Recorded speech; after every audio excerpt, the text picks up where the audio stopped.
10 மினிட்ஸில் tasty and ஹெல்த்தியான கருப்பு உளுந்தங்கஞ்சி எப்படி பண்ணுறதுன்னு பார்க்கலாம். கருப்பு உளுந்தங்கஞ்சி ப்ரீமிக்ஸ் எடுத்துக்கிறோம்.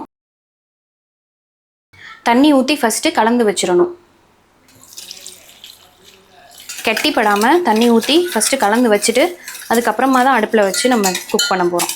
அதை கரைச்சி வச்சோடனே சைட்லேயே கருப்பட்டி பாகு காய்ச்சி வச்சுக்கணும். இப்போ நம்ம மிக்ஸ் பண்ணி வச்சுருக்கதை அடுப்பில் லோ ஃப்ளேமில் வச்சு குக் பண்ண போகிறோம். கூடவே வாசனைக்காக 4 ஏலக்காய். இந்த ப்ரீமிக்ஸில் கருப்பு உளுந்து ப்ளஸ் டேஸ்ட்டுக்காக திக்னஸ்க்காக கொஞ்சமாக பச்சரிசி ஆட் பண்ணியிருக்கேன். இந்த கருப்பு உளுந்தங்கஞ்சி லேடிஸ்க்கு ரொம்ப நல்லது. ஆஃபீஸ்க்கு போகிறவங்க டக்குன்னு செஞ்சு சாப்பிட்டுட்டு போகலாம். நல்லா இது குக் ஆனதுக்கப்புறம் இதில் நம்ம கரைச்சி வச்சுருக்க கருப்பட்டி பாகு ஆட் பண்ணிக்கலாம். உங்களுக்கு எவ்வளோ திக்னஸ் வேணுமோ அந்தளவுக்கு எடுத்துக்கலாம். தேங்காய் போட்டால் இன்னும் நல்லா டேஸ்டியாக இருக்கும். வேணும்னா நம்ம நட்ஸ் ஆட் பண்ணிக்கலாம். இது ஆப்ஷனல் தான். குழந்தைங்களுக்கு கொடுக்குறாந்தா நட்ஸ் தேவையில்லை.